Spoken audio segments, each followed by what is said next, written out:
Imagine standing at the threshold of a house so steeped in dread that even the wind hesitates before entering.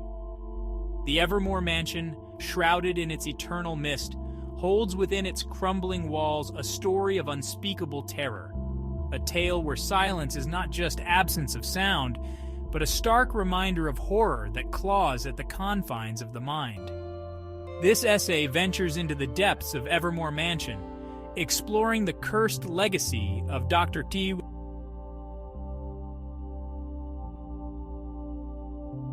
Evermoor Mansion, a relic of desolation, stands as a silent sentinel over the forgotten landscapes of fear. This imposing structure, home to the enigmatic Dr. Elias Thorne, harbors secrets dark enough to chill the very marrow in your bones. Dr. Thorne, once a revered scientist, delved too deeply into the forbidden realms of human consciousness, leaving behind a mansion imbued with his tragic legacy.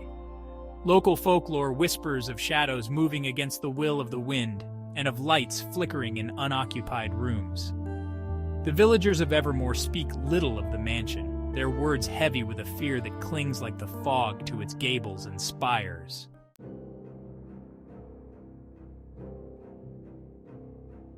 In stark contrast to the fearful locals stands Clara Jennings, a historian with a voracious appetite for unraveling the mysteries of the past.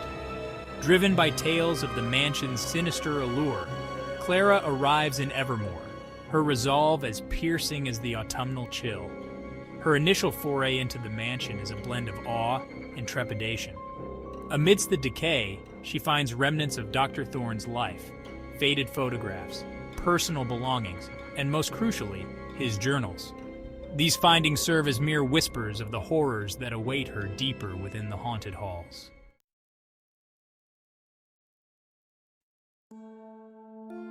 The mansion itself seems to breathe with a life of its own, its walls echoing with the faint murmurs of its dark history. As Clara delves deeper, the air grows thick with the scent of mildew and despair, and she encounters phenomena that defy explanation. Cold spots in the hallway, ghostly whispers, and a persistent feeling of being watched. It is in a dusty, forgotten corner of the library where Clara discovers Dr. Thorne's journals. The writings, cryptic and frantic, hint at the profound and disturbing nature of his experiments. They speak of a threshold between consciousness and the abyss, a boundary Dr. Thorne crossed with terrifying consequences.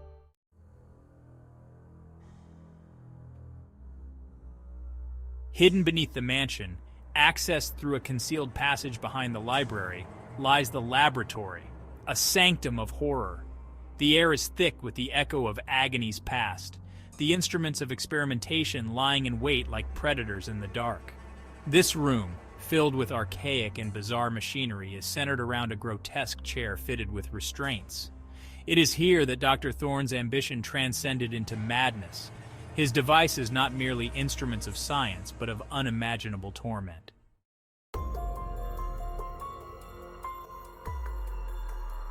In the dim light of the laboratory, Clara pores over the final entries of Dr. Thorne's journal.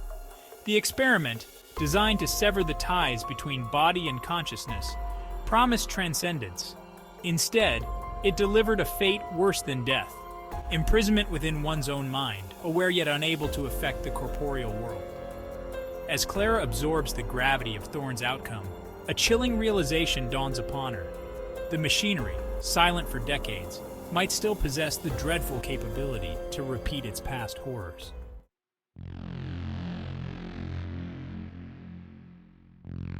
The machines stir, a low hum filling the laboratory, as if the mansion itself senses Clara's understanding. In a moment of surreal horror, she finds herself bound by the chair's leather straps, the machines awakening from their slumber with an ominous energy. As the experiment commences, Clara's consciousness is violently torn from her body, thrust into a void of darkness and silence. Here, she is deprived of speech, of movement, a spectator to the endless night that now envelops her.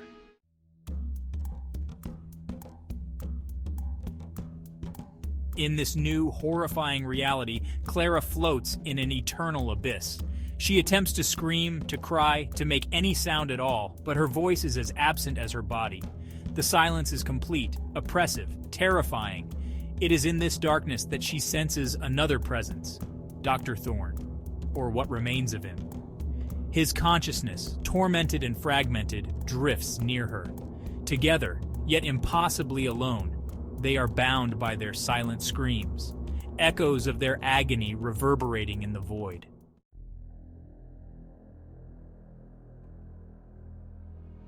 Days blend into nights, time loses meaning. Clara's mind, once sharp and vibrant, frays at the edges. The isolation of the void is relentless, its silence a constant torment. She begins to forget her life before, her identity melding with the tragic tapestry of the mansion's cursed history.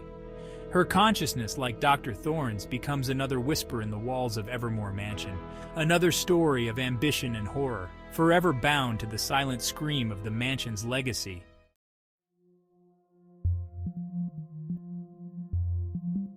As the machinery finally powers down, Clara's body is found lifeless in the chair, her eyes open but unseeing. The mansion, ever the silent custodian of its dark secrets, continues to lure the curious and the brave. With each new visitor, the curse of Evermoor Mansion strengthens, its whispers growing louder, its shadows darker. The legacy of Dr. Thorne and now Clara Jennings serves as a grim reminder of the mansion's insatiable appetite for souls.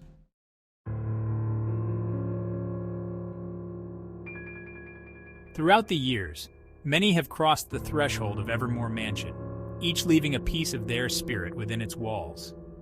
These stories, collected and whispered through generations, form a mosaic of tragedy, a legacy of those who have heard the silent screams and have failed to escape its grasp. Their experiences, varied yet uniformly tragic, weave into Clara's own narrative, creating a chorus of warnings for those who might follow in their footsteps.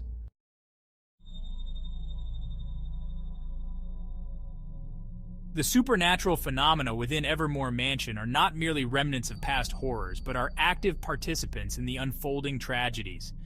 The mansion itself, with its oppressive atmosphere and sentient shadows, plays as much a role in the horror narrative as any living character. Scholars and ghost hunters theorize about the source of the curse. Some believe it is the land itself. Others blame the forbidden experiments of Dr. Thorne. Yet the truth remains as elusive and twisted as the mansion's many corridors.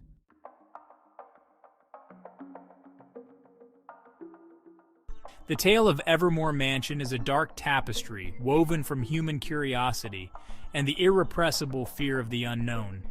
It serves as a grim parable about the limits of human exploration and the profound costs of tampering with the natural order.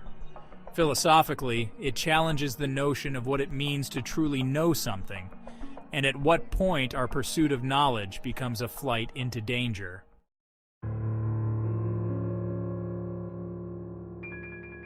Silent screams.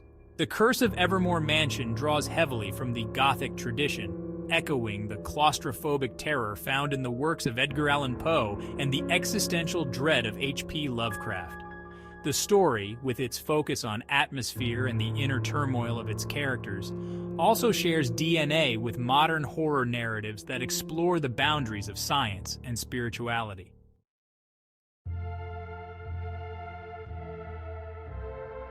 In the silence of Evermoor Mansion, the screams are all but silent. They resonate deeply in the psyche of its victims. This narrative, rich with themes of isolation, terror, and the consequences of human hubris, leaves a lasting imprint on the reader. As we step back into the light, away from the shadow of Evermoor, we carry with us a cautionary tale, a reminder of the thin and treacherous line between curiosity and catastrophe, and of the silent screams that echo in the darkness of human ambition.